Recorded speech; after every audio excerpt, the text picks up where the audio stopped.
Hey, this is John Leon Guerrero. Our guest today is Todd Leitz. He's been the public address announcer at Dodger Stadium since 2015, a dream job that combines his love for baseball, for the Dodgers, and for putting the silky baritone pipes to use as a broadcaster. Todd grew up in New England and went to his first game at Fenway, so he started off a Red Sox fan. But he moved to Los Angeles in 1985 and he's been a Dodger fan ever since.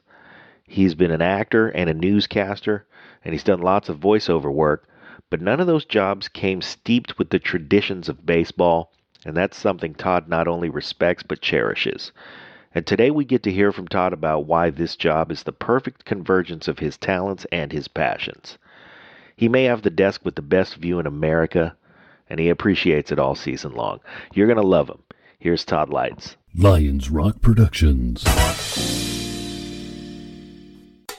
This is Jay Moore. This is Greg Cruz. This is Bryce Vine. This is Dexter from The Offspring. This is Nathan This East. is Sebastian Younger. This is Daryl. This is Stuart Copeland. This is Mick Gillette. This is Andy Summers. This is Dr. Bob Greenberg. This is Gabby Reese. This is Rob Bell. Hey, this is John Leon Guerrero. Hey, and this is Pete A. Turner. Hey, everybody, I'm Todd Leitz, public address announcer for the Los Angeles Dodgers. You are listening to the Break It Down Show. Let's get it going. And now, the Break It Down Show with John Leon Guerrero and Pete A. Turner. I like it. I was hoping you were going to say now batting. This is awesome. First off, a Dodger fan, looking at a Dodger fan. But we also have affinities for other teams. We were just talking baseball. So let's get into this. But you've been a news anchor. You work with Fire and Life Safety. We'll cover that in a little bit. You're also in a rock band. And if anybody wants to see videos of you on the internet, they will see you singing the national anthem a whole lot. Yep. And you officially have the best voice of anybody in terms of like the classic voice of God. Like that's you. So thanks for coming on the show and hanging out. Oh, and we're at Aroma in Studio City, and I love this place. I feel hip just sitting here, you know. Right? Yeah. And your yoga pants, nice choice. So, but let's talk about this. So you grew up in New England, got all your firsts done there, first bowl of chowder, first cigarette, first kiss, all that stuff. But then you moved to the Bay Area, and so you had the Red Sox in your roots. You went to fantasy camp, all these things. So when the Dodgers and Red Sox played in the World Series last year, how does it feel? It felt amazing because as a lifelong Red Sox fan, obviously I know who they are. I know what they've done. I've rooted for them until I started working for the Dodgers, and then they became the enemy. Yeah. And so they are the enemy, and I'm really upset that we did not win the World Series. I've gone into a kind of a long depression over it. The holidays kind of pulled me out of that a little bit, but I was very disappointed because I really felt like the Dodgers could beat them, should have beaten them, and just picked a bad week to have a bad week. And the Red Sox were out of their mind. They're playing so well. Yeah, every clutch hit they got, every good pitch they made, and the Dodgers just didn't get it done, and that was very disappointing to me.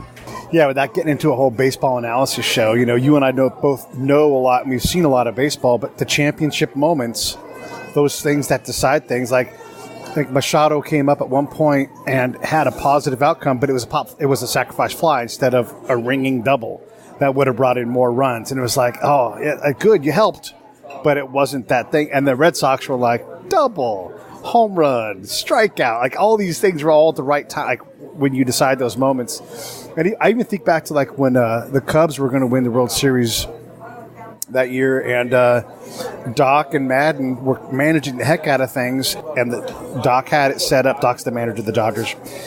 He had it set up so that Aroldis Chapman was going to leave the game. But this was the pinnacle moment. Like, we needed the deciding hit, and it didn't go our way. Everything was set up. Like, we would have had a huge advantage. Their best pitcher for closing would have been out, and hopefully we would have tied it or been ahead. Didn't go that way. Yeah. And so the move in retrospect is like, man, but the fact that you get to that point, that championship moment. And the Dodgers have been there. Yes. For 6 straight division championships. We've been to, since I've been with the Dodgers, I started in 2015, we've been to 4 division series, 3 championship series, and 2 World Series. So I'm sure fans are getting a little tired of being second best. But, man, we're also spoiled because we're there and we're in the mix every year and in the postseason. So you can't really ask for much more, but I am asking for that World Series. Yeah. I want to get that ring. I mean, you want to get the ring, but to be competitive. And I guess fans get to rightfully say, we have all this money. And I'm not saying the Dodgers in any way don't spend a lot of money because they spend a ton on development. I mean, internationally, no one does more than them, right? But they want Harper. They want the big free agent to come in. And it's not always the right move.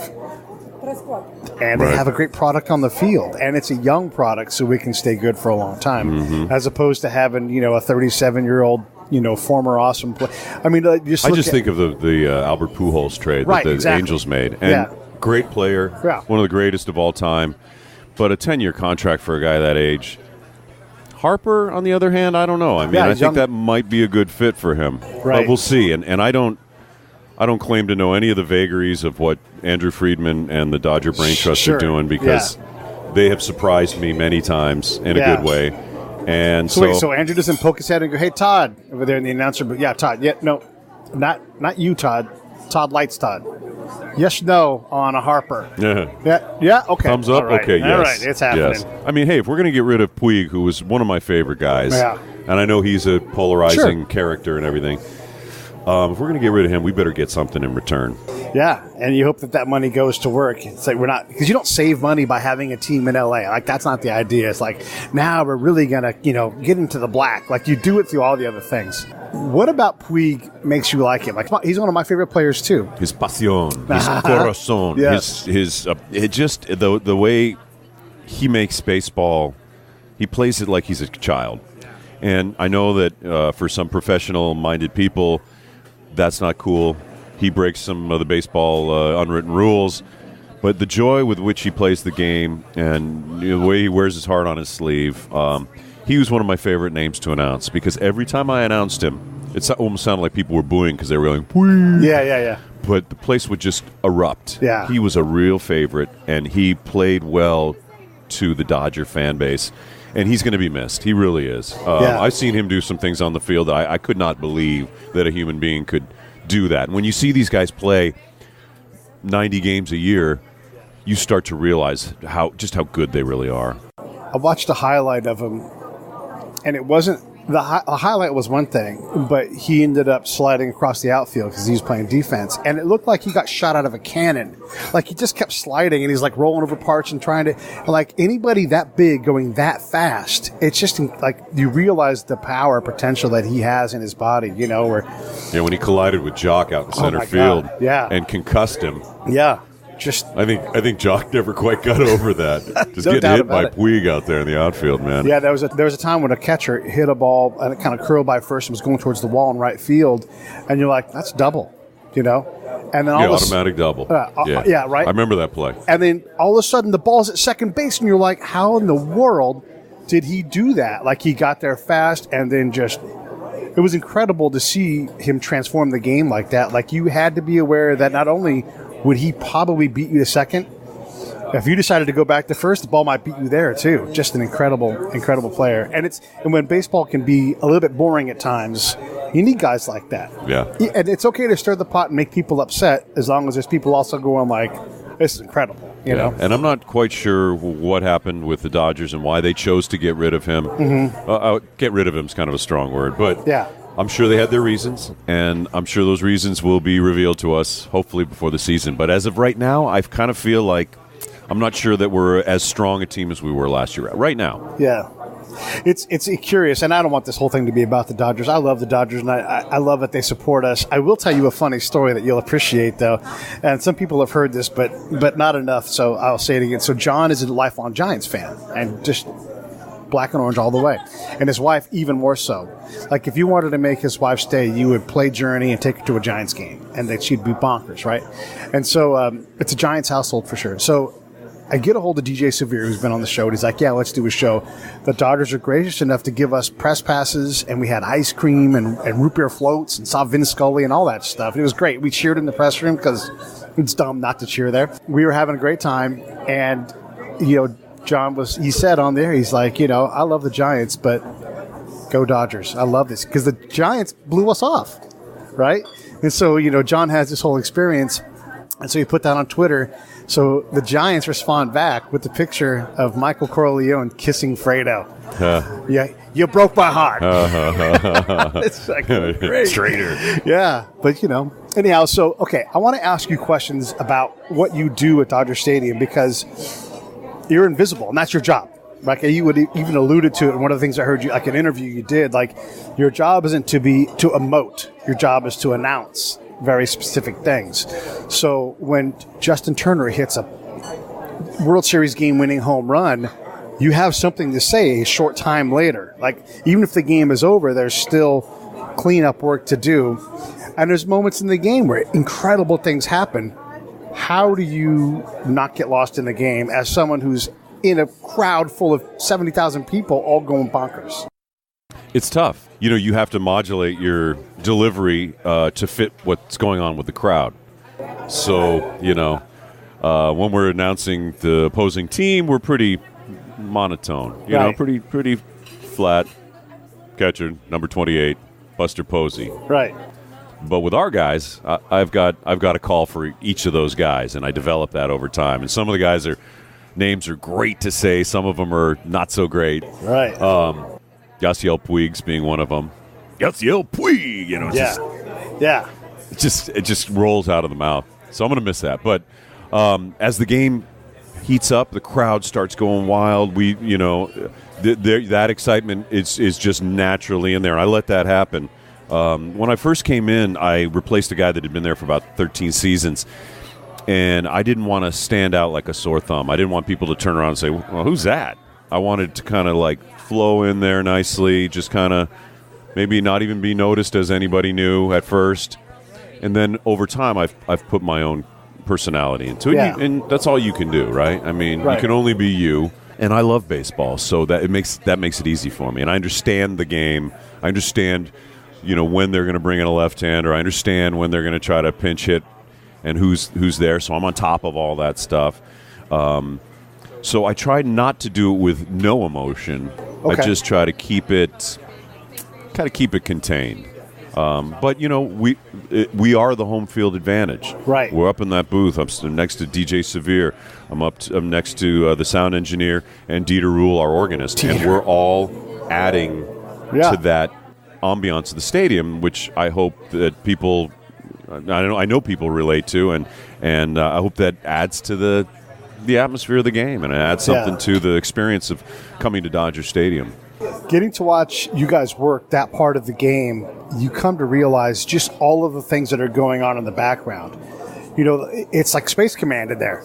Yeah. That you got the young kids running around like all over the stadium getting shots set up and promos and shooting the cannons with the T-shirt. All of that stuff is happening. Plus, don't forget the scoreboard and, all of these beats that have to go. It's like a TV show. Everything is scripted down to the last second. Yeah. And so I have only a certain amount of time to do things. So there's that element of it. Especially during the playoffs and World Series. Not only do you have the network, Fox in this case, and MLB over your shoulder, and they want everything done, boom, boom, boom, boom, boom. So you got to really make sure to hit your marks, and there's a lot that goes into it. And hopefully, we make it look easy or sound easy. When Todd gets in trouble, and you're standing there, in the booth, and you're like, "Oh crap, I want to be talking to, not to Andrew Deals, but these things." But when you're like, we don't know what it is. Only you and the crew knows that you were 5 seconds late, or you had to sneeze, and so you didn't say, Jock Peterson right when the music and DJ Severe looks at you because you're late over. I mean, surely there's mistakes. What are those things? No mistakes. There's never. It is a live show. It's a live event, so we know that anything can happen. So yeah. But the show must go on, so you just go on like it never happened. Yeah. I haven't been. The Dodgers haven't. They pretty much leave me alone because they know I don't mess up and say the wrong thing, and that I'm pretty solid. So that helps a lot, and also to be on top of things. It's easy to get lost, you start daydreaming or something during a game. But I realize that I'm not here just as a fan. Right. I'm working, and I need to be on top of this. Some of the hard things are the timing that MLB has imposed upon us. Mm-hmm. The clock is 2.5 minutes generally between Right. innings, and we have to make the announcement of the first batter of the inning by 20 seconds. If it's within that 20-second window, then we get fined. Right. And so the Dodgers obviously don't like that. They don't like that. If our music is still playing when the batter is in the batter's box, the little things Yeah. like that most people wouldn't really think about. But those are the nits that make a professional product, though. You have Yeah. to get those bits right. You do. Yeah. But the players, MLB wants to speed up the game. Players don't want to speed up the game. Players Right. want to take the time they need to get ready. So they very, very rarely honor the clock. There's very few guys that are like ready to pitch when the clock hits zero. So we're doing everything that we can do to keep the game going. Yeah. But the players have to do that too, and if they don't walk up at if they take their time walking, so Well, I'm thinking about one of my favorite moments is, and I always watched Vin Scully call Game 1 day of the '88 World Series. I watch it all the time because it's a masterclass for guys like us in how you shut up forever. Like he just shuts up, and it's great. And it's one thing to know that. It's another thing to embrace that discomfort that comes with that. I can picture in my mind's eye Kirk Gibson, about to hit the home run, takes that step back and leans back out of the batter's box going, that's right, 3-2 backdoor slider. Okay. And then he gets back in the plate. He needs that time to do that. Whoever it is, like, I'm jacked up, I need to calm down. Nomar needs his time to do all of his hands tugging, toe tapping. Right. Because he's the guy that has to stand in and face Randy Johnson. Right, There's right. nobody at MLB headquarters that has to do that. That's true. I mean, none of them are afraid of the ball, but let's be honest, there's a ball coming. Any of us would be, to Nobody stand complains about NFL games going 3 hours. Right. And they do. Yeah. Baseball is just a different type of sport, and it's very pastoral. There's no time limit. Yes. It's kind of goes to infinity, and it almost did in one World Series game. Yeah. World Series Game 3, our first one at Dodger Stadium this past year. Oh my God, that was what was it? 18 innings? 18. Yeah. I sat in that chair in front of that microphone, including pregame, for practically 8 hours without a pee break. Yeah. Without. But what do you do in that case? I mean, You just hold your water. you just hold your water, but Hold you your come water, prepared brother. without a lot of water. Then I'm drinking water the whole game because I'm talking a lot. And when, Right. 18 innings, oh my God, we had 2 seventh-inning stretches. I do a lot of announcements between innings. Yeah. So I don't get a break. And that was, for some reason, it wasn't as challenging as some other games that I've had where I'm like, oh my God, I'm about to wet my pants or something. But I mean, some of you guys need to have some kind of mechanism for that. I don't want to get gross or anything. I've never had to go there, and if I did, I think it was one time early in my career with the Dodgers. It was a college baseball classic that we do every year. It's a doubleheader, and the 2 top teams from the College World Series and USC UCLA play a doubleheader. So I was calling that game.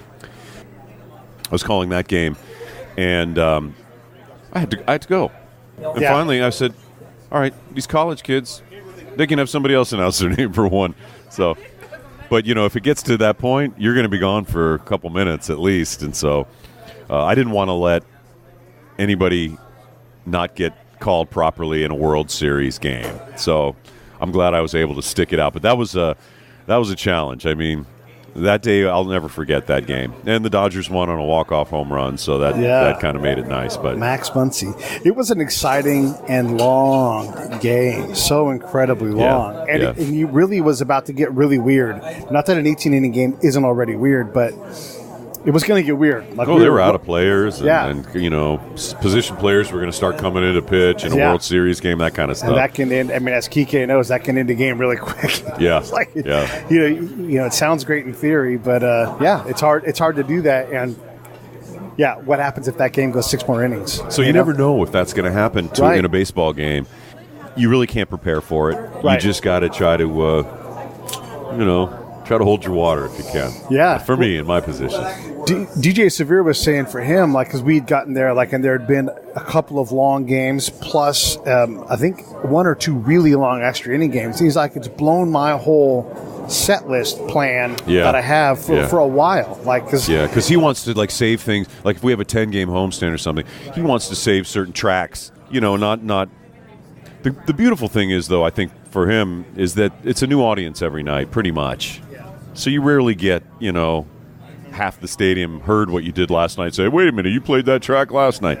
I don't think anybody's going to do that, but he's such a pro that he wants to keep it fresh, wants to keep it surprising. So, but yeah, it makes it a challenge because when you've got inning break after inning break, finally they run out of video content or something, and our producer will just say, all right, Severe, this break is yours. Get him dancing. And so he's got it, you know, and in a long game like that, he could blow out all the stuff that he was planning to use in Game 5 of the 10-game homestand or something. So that's a bit of a challenge, too. But it's just part of the territory. So, what's the last thing you say at every home game? What's the last thing that goes out over the PA? I do a little, you know, safety read for everybody. Sure. You know, please drive safely and don't drive drunk. Hope to see you back here at Dodger Stadium really soon. I'm your public address announcer, Todd Leitz, wishing you a good night, everybody. That's about it, you know. There's been some strange things where I've had to make announcements because the power went out or something like that. Yeah. We had a couple of those last year. Yeah. One of them was a Mylar balloon. It landed on a distribution station and knocked power out to a huge swath of the area. Since it never happened, we didn't know how long it was going to be. And so we're like, we got to say something. Yeah. Well, we don't know anything. Tell us what's going on, and then we'll announce something. So the second time was much smoother because I knew that it took the lights. As soon as they came on, it took them 15 minutes before they warmed up to be playable again. But the first time around, I had no idea. And those are just things that you really can't plan for or didn't plan for. Who would think that the lights would go out at Dodger Stadium? Yeah. Is there any ad-libbing at all? Like, is there any space for you to do any kind of emphasis? Yes. Okay. Usually, you know, everything's scripted, but I pore over my scripts pretty intently because there's lots, you know, a lot of times it's a lot of different people are putting in things, especially in the pregame and stuff like that. And so I'll use my knowledge and experience as a former newscaster and my knowledge of Los Angeles and political figures and police chiefs and stuff like that, where I've caught a lot of kind of things that would have really sounded bad over the PA system if I had, you know, mispronounced the police chief's name or something like that. So I've caught a lot of that kind of stuff. There's a lot of ad-libbing in game when there's a challenge to a certain call. Well, what's the challenge? What are they looking at? What was the end result of it?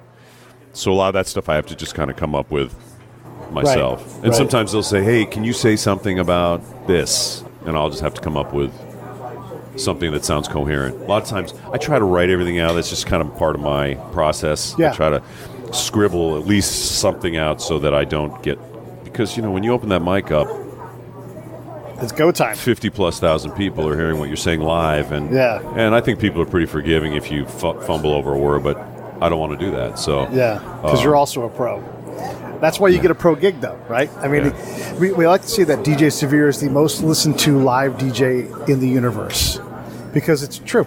There's 4 million people that are going to hear him spin at a Dodger game, plus everything else he does, you know? Another 1 million people probably between all the other games he does. That's true. It's a heady responsibility, too. You know, you realize that, you know, people are coming in there and it used to be people would listen to transistor radios and stuff so they could hear Vinny at the ball game. Doesn't happen that much anymore, although I see some people still doing that.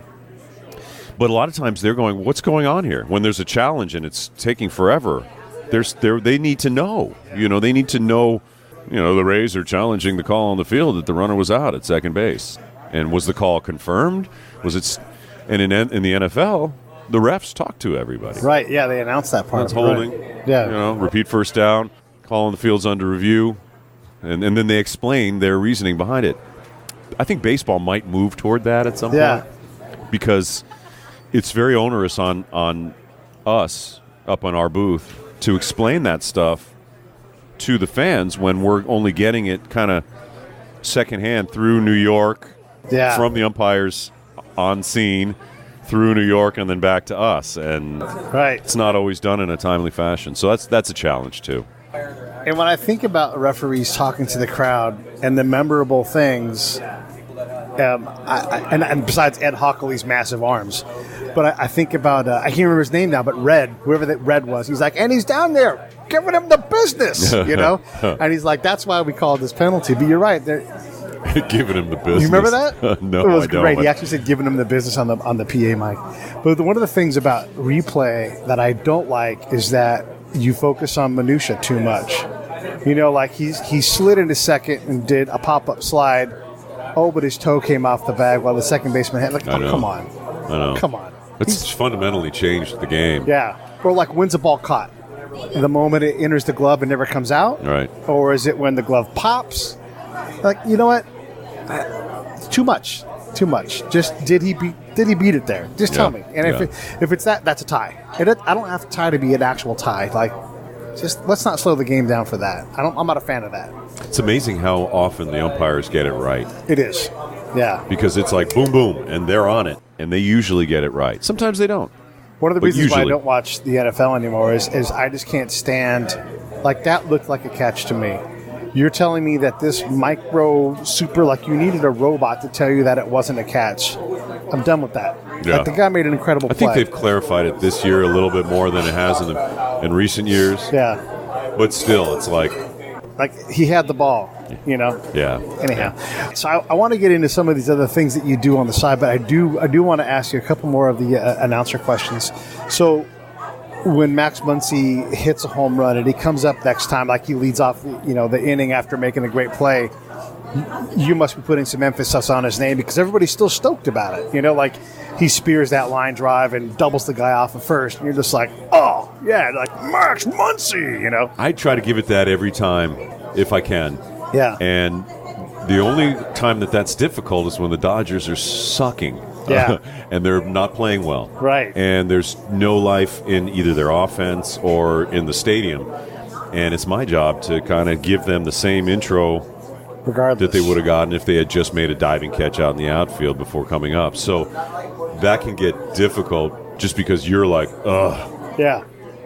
Come on, guys. Max Muncy. Yeah, but you cannot have that come through. I was going to ask, too, because there are so many different names, and names change. Like Kike's not Enrique Hernandez, and he's not even Hernandez. He's Hernandez now, right? Like with the Enya over the ends and everything. Who brings you that information like, yeah, we're going to go with the Enya from now on these names? Well, that whole put an accent on it, that whole thing came from Major League Baseball, where they wanted to make sure that the Latin players' names were properly represented and spelled right with the right tildes and the accents and stuff like that, which is really cool. I speak some Spanish, and so the Spanish names for me are pretty easy. The thing with the Dodgers, as opposed to, say, the Padres really want you to almost overpronounce the Latino names. Okay.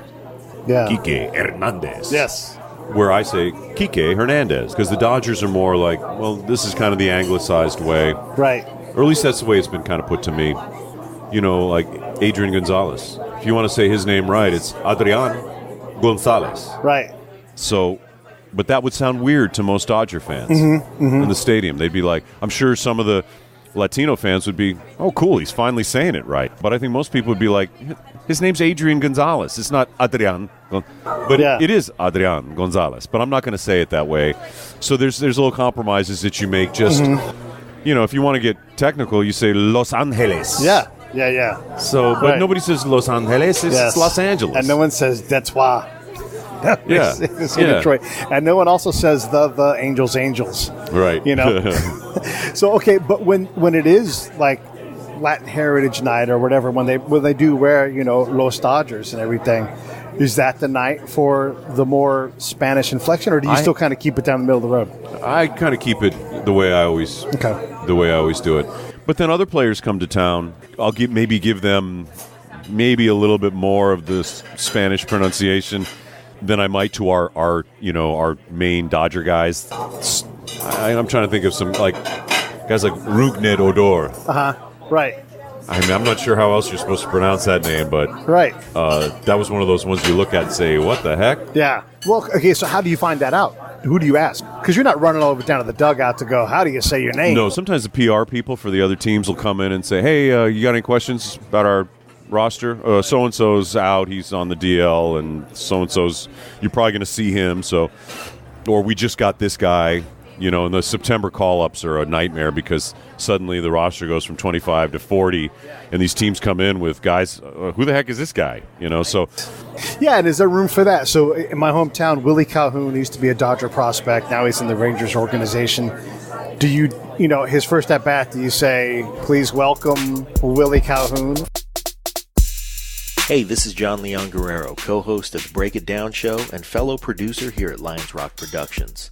And I'm proud to announce our newest show. It's called Justice. Season 1 is going to be a deep dive into some of the cases I personally worked on as a licensed private investigator, and you'll get a unique view into the criminal justice system that may just challenge some of your personal notions about how it should work and open your eyes in ways you never imagined. So keep your ears open for Justice, a brand new podcast from Lions Rock Productions to iTunes, Stitcher, and wherever you get your favorite podcasts. Do you say, please welcome Willie Calhoun? For our Dodger guys, I'll say making his Dodger Stadium debut. Okay. Yeah. Or if my producer's okay with it, I'll say making his Major League debut. I'll say Nice. something like that for the other team. Oh, that's cool. You know, because it's, as far as I'm concerned, It's that yes, moment. obviously we want the Dodgers to win. We Sure, want them sure. to prevail. But it's all baseball. So these guys Yeah. are all major leaguers, and they Right. deserve that respect. You just got to the show, this is your moment right here. I want to hear Todd Leitz say my name just one time, I don't even think they think about it. I remember, I'll never forget when I first met Yasmani Grandal. It was an event at City Hall in downtown Los Angeles. And I said to him, hey, man, I hear your name said a lot of different ways. How do you want me to announce your name when you come up to bat? He goes, to be honest with you, man, that's the last thing I'm thinking of when I'm coming up to bat. I'm like, wow, you. And I said this to him. I said, wow, you just put me in my place. Well, how does your mama say it? And he goes, Yasmani Grandal. Okay. Not Grandal. Yeah. Vinny would be notorious for just butchering Yeah. some guy's name. Yasmani Grandal. So I say Grandal. I won't be saying it anymore because he's now a Brewer, apparently. Right. Sometimes I'll ask the guys. Yeah. If I have a question. How would you like me to say it? Kike. We say Kike, right? But his name is actually Kike. Because he's got right. that accent on the final E. But nobody says it that way. He doesn't say it that way. Right. That's just how As you far as write I know. it. Right. And I haven't had a chance to ask him about it because I usually don't go down on the field and hobnob with the players before the game. They're working, So Yeah. I have occasionally gone down there and watched BP and stuff, but I figure if I do something egregiously incorrect, they'll tell me. What's the best thing about this job? For me, as a baseball fan, it's being able to see a lot of baseball. It's being able to go to Dodger Stadium 90 games a year and be a part of the excitement of this giant organization, this very community-involved organization, this great group of talented people that I work with in Dodger Vision. It's fun to be a part of the excitement of Major League Baseball. I've been a baseball fan all my life. I played baseball all my life. I've been on the same fast-pitch softball team since 1990. That's almost 30 years I've been playing ball. So to be able to be a part of that at the Major League level, even I have a little small role in that. And it's doing something that I've always done, used my voice, used telling stories, talking, reading, whatever. It's just a thrill. It puts together everything that I've always done and takes all my skills and puts them on display. And so that's what makes it a great job for me. What's one thing that isn't awesome that we would never know about doing this incredible job? Like, not maybe one thing you might change, or one thing you're like, everything's great, but like, what would you say that thing is? I'd love to see I'd love to see a little bathroom a little closer to our booth, if need be. Right. Because it's really just it can get pretty uncomfortable, especially when it's cold. For some reason, on a cold night at the Ravine, Yeah. Oh boy, yeah. You know. Yeah, is there an intern that you're like, hey, I need a hot dog, I need something, because you can't leave. You don't got 30 seconds to go. Sometimes one of the hosts, in-stadium hosts, will come up. They'll be hanging with us watching the game. Dave Stiles, who's a jock on 104.3, is one of our great in-stadium hosts. He hangs out with us and jokes around. We have a fun time, and he'll say, hey, you guys need anything? And he'll go grab stuff for us. Usually I'm okay. I usually have a big jug of water, and that's all I need. Yeah, you know? but I mean, like in an 8-hour game, you know. Yeah, so, and once you lock in, once you sit in the chair, how much time before the game is that? Is it an hour? I usually get to the ballpark about 4 hours before game time. Sure. I probably don't need to, but I'd much prefer to get there early than to have to fight my way in Right. when they open the gates to the regular fans. And you don't keep the job long if it's always, where's Todd? You know, like, where's Todd?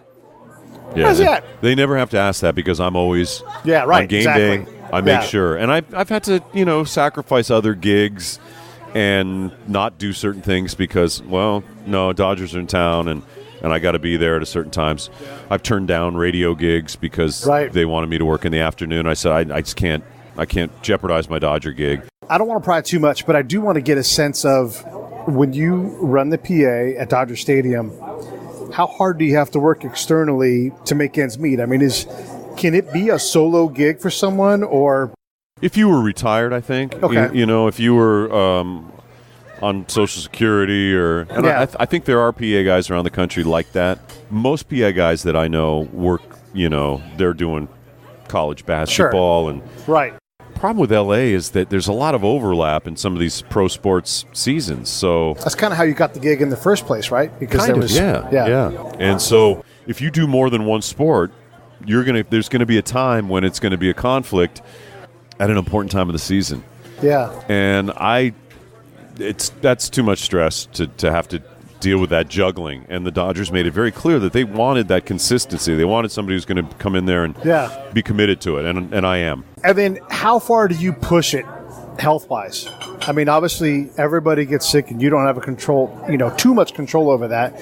But if your voice is working, do you expose everybody to whatever you have, or do you this is just not my next 3 days? I mean, how does that work? I've never missed a game because I was sick. I have been sick. I've been injured. Yeah. I've been hobbling. I've been I've had my nose running. I've never lost my voice. Yeah.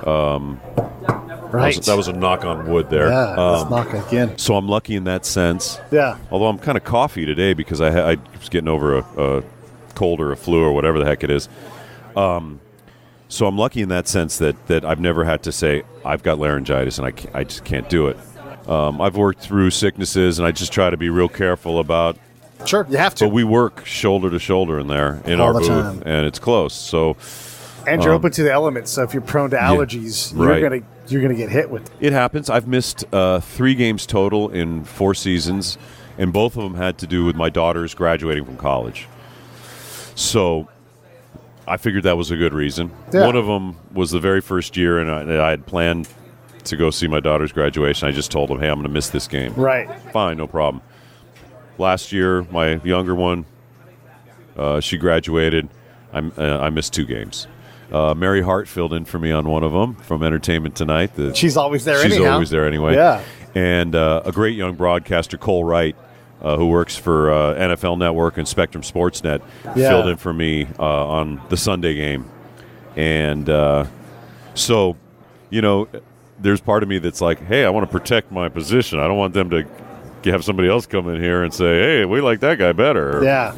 But I feel pretty secure at this point that I am the voice of Dodger Stadium. Yeah, there's no doubt. And hopefully I will be for some years to come. And someone with your voice is going to have side work no matter what you do. It's going to come to you like, hey, can you say these 10 words? We'll give you $100. You're like, or whatever the braid is. I'm not trying to undersell you, but you're always going to have distractions. But this is the main gig, though, right? You know what? It is. And it is seasonal. It is part-time. So it's not something that, even though we're in a big market of Los Angeles, it's not something that's going to pay all your bills. So I have a voiceover business. In fact, tomorrow I'm working on the American Rescue Dog Show as the ringside announcer for Hallmark Channel. And I did it last year. It was the first annual, the inaugural. And basically it's like a Westminster-style dog show, but for dogs who've been rescued and for rescue organizations that rescue certain types of dogs, find homes for them. And it just shows that these are amazing dogs that really can add a lot to your life, and you can save a life by doing it. So it's a cool show. It's kind of the thing I do on the side, and some of that comes from me auditioning for things.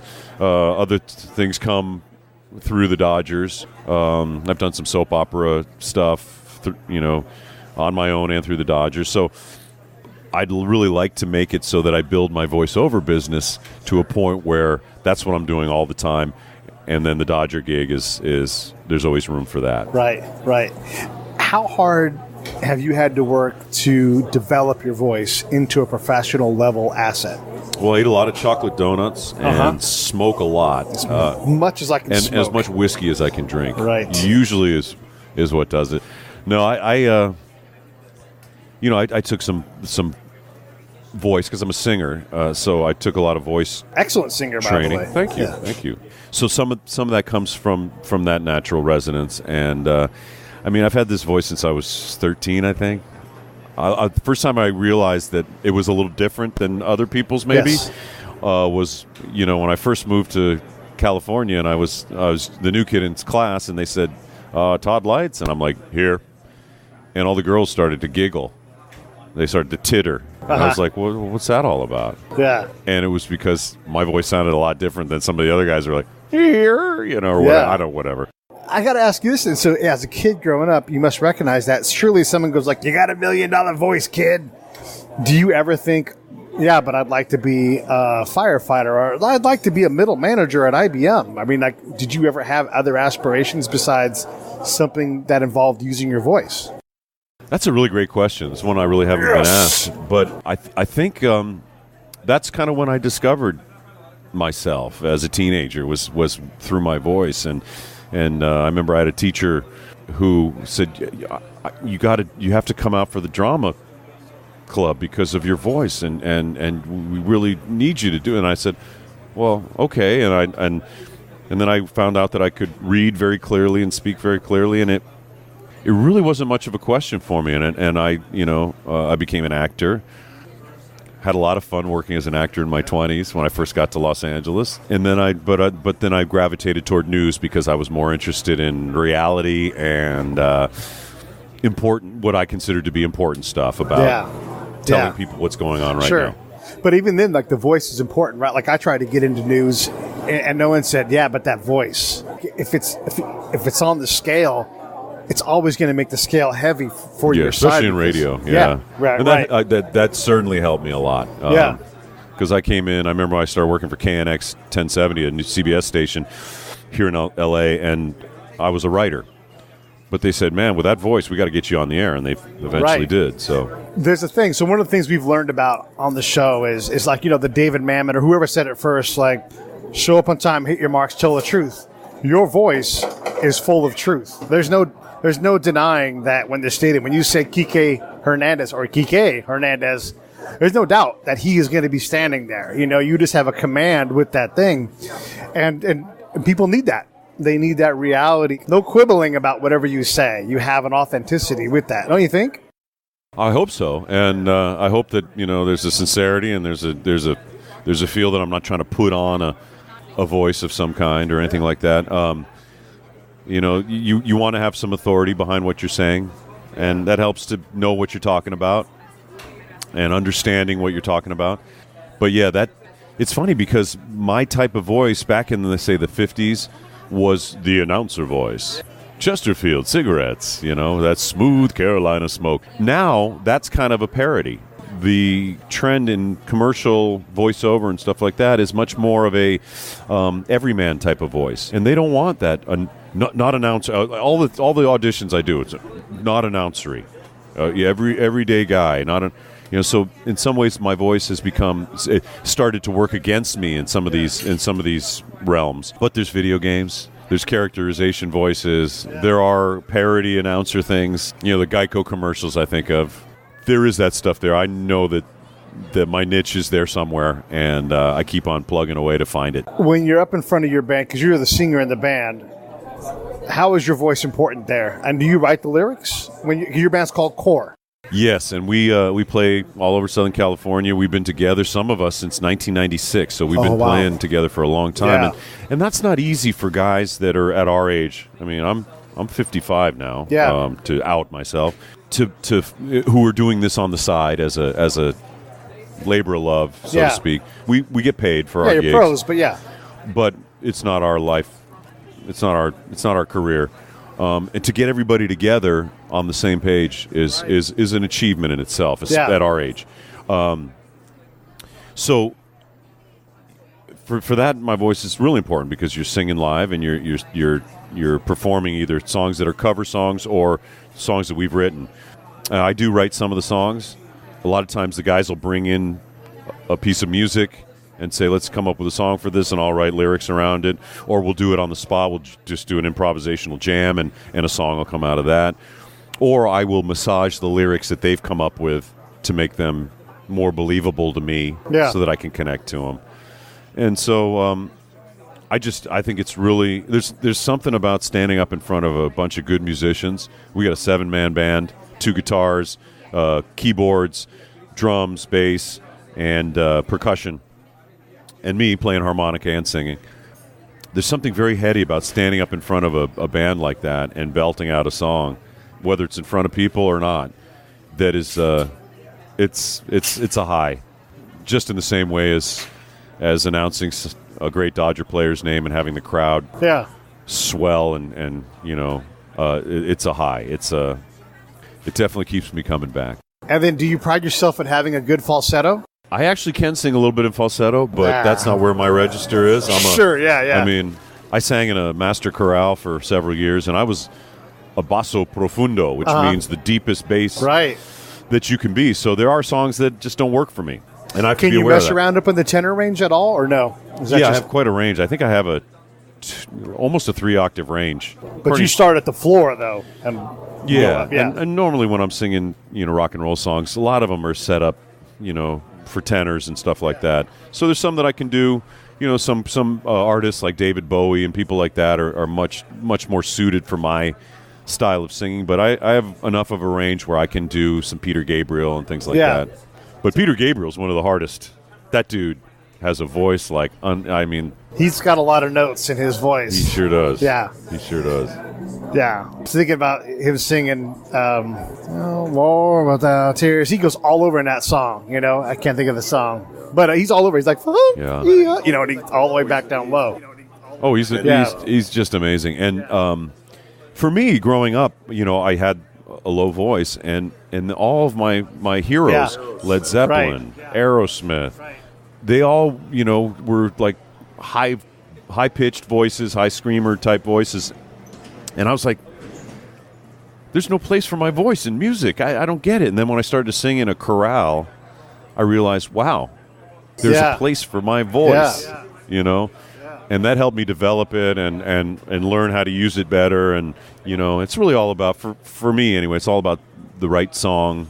I like to think I can sing any type of music, but I have to be in the right key, and I can sing anything. So, tell me about fire and life safety. Well, that is something that's sprung from my work in journalism and in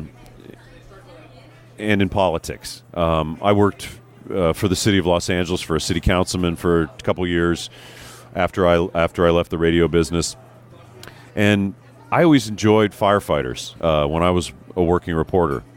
There's a lot of fires, structure fires as well as wildfires in my career that I covered. Scary, scary situations, very dangerous and numerous. And I always liked talking to firefighters. Nothing against cops, but cops were always a pain in the ass to talk to. They didn't want to talk to you. They wanted to keep information from reporters. Firefighters, I don't know, I just felt like I could relate to them. So I had this affinity for that world. And when and a lot of friends in that world as well. And so when I left the radio business, I became an EMT, an emergency medical technician, which is really kind of the lowest level of medical care. But you can save a life, and you can really help people. So I worked on an ambulance crew for a little while. I realized I did not want to do that. But I still am an EMT. I still have my credential. So through all that, I kind of got involved with the fire department. Then I met some people, and a friend of mine who I went through a leadership class with ran this fire and life safety organization called My Safe LA. And basically it was a adjunct to the fire department to help them do their community outreach and teach people how not to die in fires, what to do to prepare for wildfire, that kind of stuff, how to prepare for an earthquake.